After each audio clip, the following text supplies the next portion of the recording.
민수기 27장 1절에서 4절 말씀. 민수기 27장 1절에서 4절 말씀 같이 한 목소리로 합독하도록 하겠습니다. 민수기 27장입니다. 민수기 27장 1절에서 4절 같이 읽겠습니다. 시작. 요셉의 아들 므낫세 가족의 므낫세의 형손 마길의 증손 길르앗의 손자 헤벨의 아들 슬로보앗의 딸들이 나왔으니 그 딸들의 이름은 말라와 노아와 호글라와 밀가와 디르사라. 그들이 회막문에서 모세와 제사장 엘르아살과 족장들과 온 회중 앞에 서서 가되 우리 아버지가 광야에서 죽었으나 여호와를 거스려 모인 보라의 무리에 들지 않냐고 자기 죄에 죽었고 아들이 없나이다. 어찌하여 아들이 없다고 우리 아버지의 이름이 그 가족 중에서 삭제되리이까. 우리 아버지의 형제 중에서 우리에게 기업을 주소서 하매. 아멘. 슬로보아 딸들의 교훈이라는 제목으로 이 말씀을 나누겠습니다. 성경에 이름이 기록된다는 것은 굉장한 축복이죠.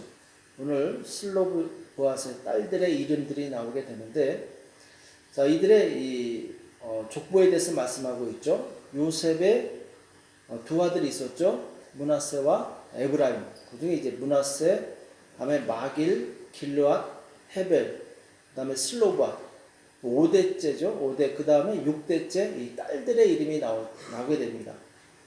5대까지는 아들이 있었지만 6대에서 아들이 없이 딸만 있었고, 이 딸들만 있는 상태에서 아버지 슬로보앗이 광야에서 죽게 되는데, 슬로보앗이 고라처럼 하나님을 대적해서 죄로 인해서 죽은 것이 아니라 그냥 자연사하게 되는데, 지금 문제는 이스라엘 백성의, 이스라엘 민족의 통념상, 관습상 아들에게 기업이 물려지게 되어 있습니다. 그런데 슬로보앗은 안타깝게도 아들이 없었어요. 딸들만 있었는데 그 딸들의 이름이 오늘 나오죠. 말라와 노아와 호글라와 밀가와 디르사라. 자, 아버지가 죽고 나서 이 딸들은 굉장히 어려움에 처하게 됩니다. 왜냐하면은 이 딸들에게는 기업을 물려주는 그런 법이 없었기 때문에. 그런데 이들은 그냥 있지 않고, 여기 보면은 회막문에서, 그들이 회막문은 하나님의 임재가 있는 곳이죠. 그곳에 와서 모세와 제사장 엘르아살과 족장들과 온 회중 앞에 서서 가로되, 이들은 자기들의 어려움, 자기들의 문제를 지도자들에게 호소하기 시작하죠. 그러면서 우리 가족 중에 아들이 없다고 해서, 우리 딸만 남았는데 그렇다고 해서 우리가 이 기업을 물려받지 못한다면 이건 부당하지 않습니까? 그러면서 이제 이 호소하는 내용이 나오죠. 그러니까 모세도 맞는 말인데 여태 그런 적이 없었거든요. 아들에게만 기업이 물려졌기 때문에 이 딸들만 남아있는 경우에 어떻게 될지 몰라서 하나님께 여쭤보게 됩니다. 우리에게는 모든 문제의 답은 하나님께 있죠. 어려움이 있을 때마다 우리는 먼저 하나님 앞에 나가서 여쭤봐야 됩니다. 그 하나님의 말씀이 곧 대답이 되는 거죠. 자, 6절 이하에 보면은 하나님께서 그 말씀을 들으시고 모세에게 말씀하시게 되죠. 슬로보아 딸들의 말이 옳으니. 자, 여기 보면 하나님께서 슬로보아 딸들의 이 말을 들어주게 되죠. 너는 반드시 그들의 아비의 형제 중에서 그들에게 기업을 주어 얻게 하되 그 아비의 기업으로 그들에게 돌릴지니라. 그러면서 이스라엘 백성의 새로운 법령을 하나님께서 말씀하시게 되는데 8절 이하에 나오죠. 너는 이스라엘 자손에게 고하여 이르기를 사람이 죽고 아들이 없거든 그 기업을 그 딸들에게 돌릴 것이요. 자, 만약 아들이 없는 가정에는 딸들이 기업을 얻을 것이다. 새로운 법을 하나님께서 만들어 주시게 되죠. 근데 만약 딸도 없으면은 그 기업은 그 형제에게 줄 것이요. 형제도 없으면은 그 기업은 아비의 형제에게 줄 것이고, 만약 아비의 형제도 없으면은 가장 가까운 친족에게 주어라. 이렇게 이 판결을 내리게 됩니다. 그러면서 이스라엘 백성의 새로운 판결이 나게 되는데, 자, 여기 보면은 이 슬로브와 딸들의 이런 요구가 응답되어지면서 여기서 우리는 두 가지의 교훈을 얻게 됩니다. 이 하나는 자기에게 주어진 그런 어려운 환경들 혹은 억울한 일이 있을 때 이것을 운명이나 숙명으로 여기지 말고 적극적으로 하나님께 나가서 구해야 된다라는 것. 또 두 번째는 우리에게는 하나님께 구할 수 있는 권리가 주어져 있다라는 것. 하나님의 백성에게는 하나님께 나와서 구하여 받을 수 있는 권리가 이미 있다라는 거죠. 이것을 사용해야 된다라는 거죠. 자, 첫 번째, 부당하거나 억울한 일이 있을 때, 또 어려움이 있을 때, 그것을 운명이나 숙명으로 받아들이지 말고 하나님께 나와서 적극적으로 기도할 수 있어야 됩니다. 하나님은 우리의 사정을 가장 잘 아시는 분이세요. 나의 어려움과 형편을 하나님은 가장 잘 아시는 분이라는 거죠. 그래서 어려운 일이 생겼을 때, 내가 잘못했으니까 이렇게 됐지. 혹은, 환경이 이러면 어떻게 하겠어. 이렇게 그냥 운명으로 받아들이지 말라는 거죠. 우리는 운명을 이길 수 있는, 우리는 숙명을 이길 수 있는, 우리는 환경을 이길 수 있는 능력이 있는 자들이에요. 하나님께서 우리를 사랑하시기 때문에, 우리에게 관심이 많으시기 때문에. 그래서 어떤 상황에 처하든지 우리는 절망하지 말고 실망하지 말고 담대하게 주님 앞에 나와서 기도할 수 있어야 됩니다. 역대 6장에 보면은 솔로몬이 성전을 다 건축한 다음에 하나님께 나와서 기도하는 내용이 나와요. 기도의 내용이 굉장히 긴데 그 중에 한 부분만 보게 되면은 이렇게 기도합니다. 범죄치 아니하는 사람이 없사오니 저희가 주께 범죄함으로 주께서 저에게 진노하사 저희를 적국에게 붙이심에 적국이 저희를 사로잡아 땅의 원근을 물러나고 끌어간 후에, 그러니까 이스라엘 백성이 죄를 지었을 때 그들이 적국의 포로로 잡혀 갔을 수가 있겠죠. 그들은 분명히 그들의 죄로 인해서 포로로 끌려갔겠죠. 자, 그런데 역대 6장 37절에 보면은 저희가 사로잡혀 간 땅에서 스스로 깨닫고 그 사로잡은 자의 땅에서 돌이켜 주께 간구하기를 우리가 범죄하여 패역을 행하여 악을 지었나이다 하며 자기를 사로잡아간 적국의 땅에서 온 마음과 온 뜻으로 주께 돌아와서 주께서 그 열조에게 주신 땅과 주의 빼신 성과 내가 주의 이름을 위하여 건축한 전에 있는 편을 향하여 기도하거든. 어느 땅에 사로잡혀 갔든지 그 땅에서 자기의 죄를 깨닫고 하나님이 계신 이 성전을 향해서 기도하면, 이 뜻이죠. 주는 계신 곳 하늘에서 저희의 기도와 간구를 들으시고 저희의 일을 돌아보옵소서. 주께 득지한 주의 백성을 용서하옵소서. 이렇게 기도하는 내용이 나와요. 이들이 죄를 지어서 하나님의 징계로 적국에 끌려갔을지라도 우리가 이렇게 고난을 당하는 것은 우리의 죄 때문이야 하고 절망하지 말라는 거예요. 비록 우리가 범죄하고 하나님 앞에 이렇게 징계를 받아서 고난이 당한다 할지라도 하나님을 향해서 이 이방 땅에 있기 때문에 성전에는 갈 수 없지만 그 성전을 향해서 기도했을 때 하나님 우리를 용서해 주시고 우리를 구원해 달라는 그런 기도를 하게 되죠. 우리는 때로 우리의 잘못 때문에, 우리의 실수 때문에, 우리의 무지함 때문에 고난에 처할 수 있습니다. 그러나 그렇다 할지라도 그것을 운명으로 받아들이지 말라는 거예요. 그것을 어쩔 수 없는 그런 환경으로 받아들이지 말라는 거죠.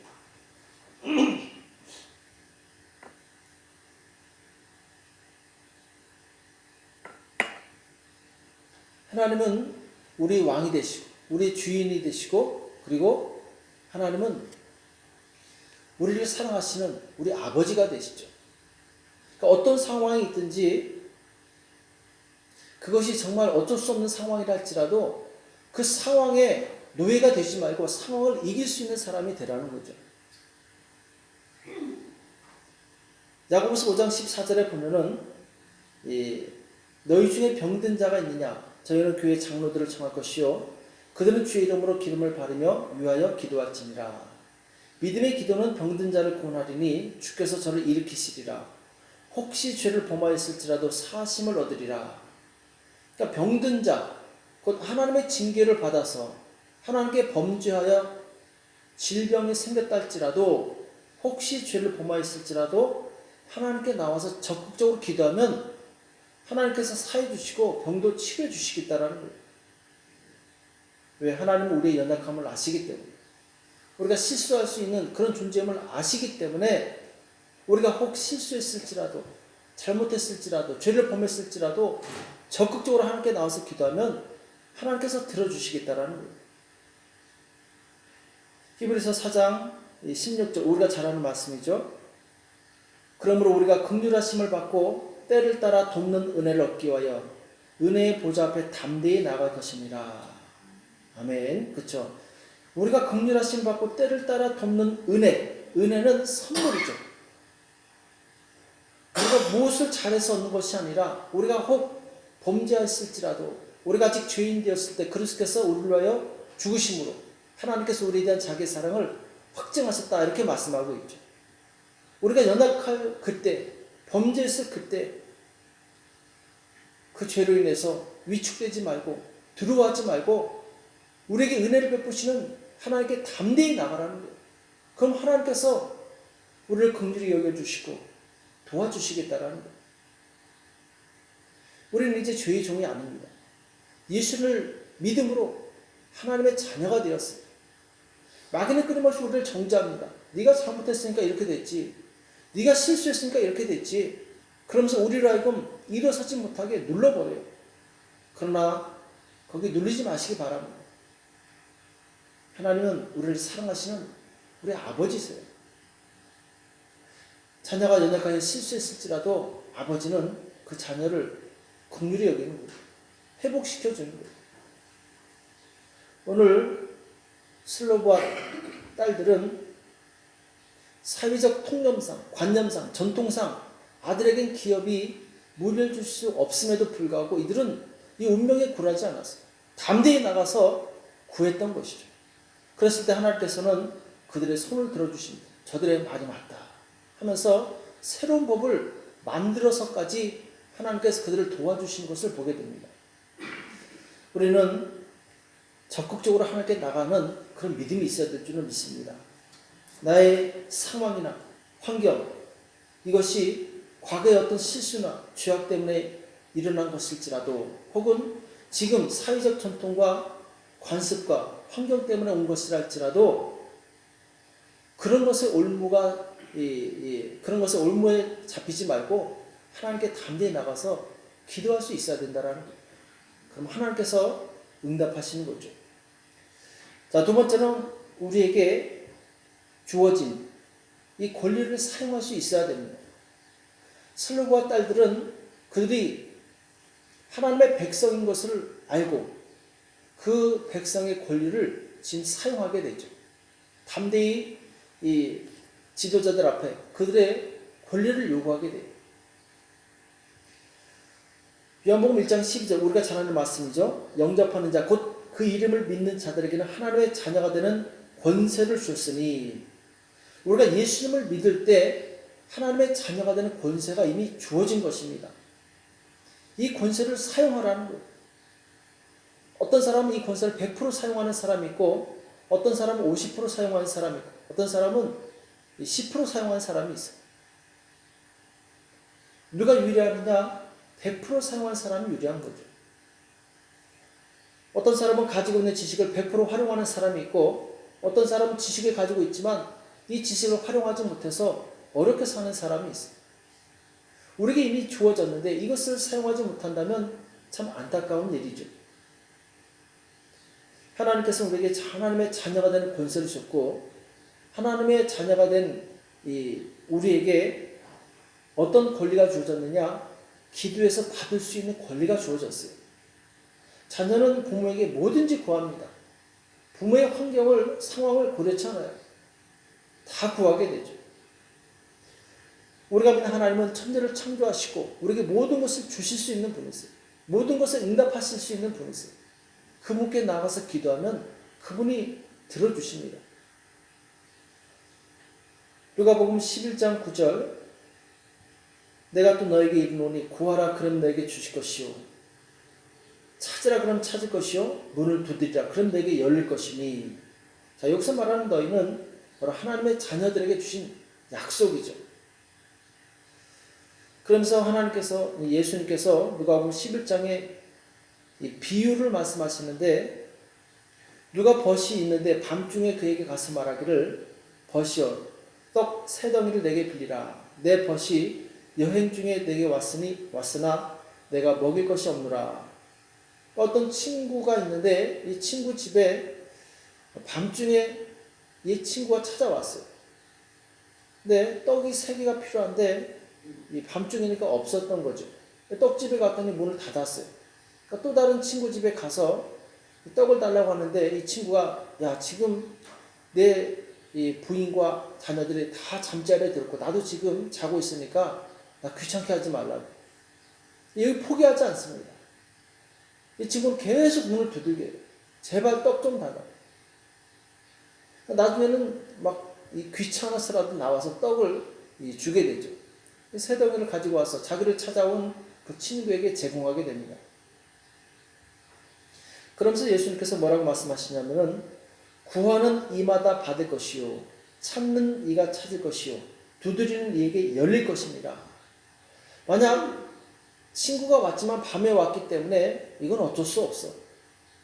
아마 떡집도 문을 닫았을 것이고 내 친구도 잠에 들었을 거기 때문에 그냥 포기하자. 이렇게 했으면 이 사람은 그날 밤에 떡을 얻지 못했을 거예요. 그러나 거기에 굴하지 않습니다. 친구 집에 찾아가서 문을 두들겨서라도 구해서 얻게 되죠. 하물며 하늘에 계신 우리 아버지께서 우리 구하는 것을 주시지 않겠냐는 거예요. 친구라도 귀찮게 하면은 주는데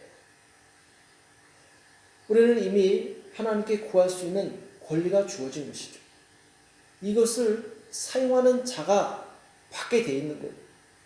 오늘 말씀 보면은 구하는 이마다 받을 것이요. 이 말은 구하지 않으면 못 받는다라는 거죠. 찾는 이가 찾을 것이요. 찾지 않으면 못 찾는다는 거죠. 두드리는 이에게 열릴 것이다. 두드리지 않으면 열려지지 않는다라는 거죠.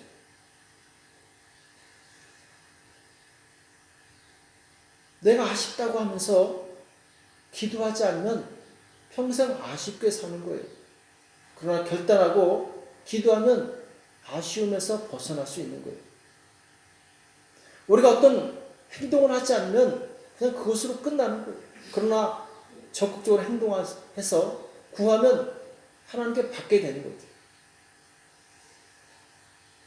여기 보면 구하는 것이 정적이라면 찾고 두들기는 것은 동적인 것이죠. 우리는 기도하면서 움직여야 됩니다. 행동해야 돼요. 그냥 가만히 앉아있는 것이 아니라 기도하고 나서 움직일 때 하나님께서 일하시는 것을 경험할 수 있어요. 오늘 슬로비아 딸들은 적극적으로 구하고 또 두드리게 됩니다. 그러니까 땅을 기업으로 받게 되죠. 우리에게 이미 있는 이 권리를 사용하시기 바랍니다. 부르짖어 기도하는 자에게 하나님께서 응답하시는 거예요. 그러나 기도하지 않으면 우리에게는 아무것도 주어지지 않는 거예요.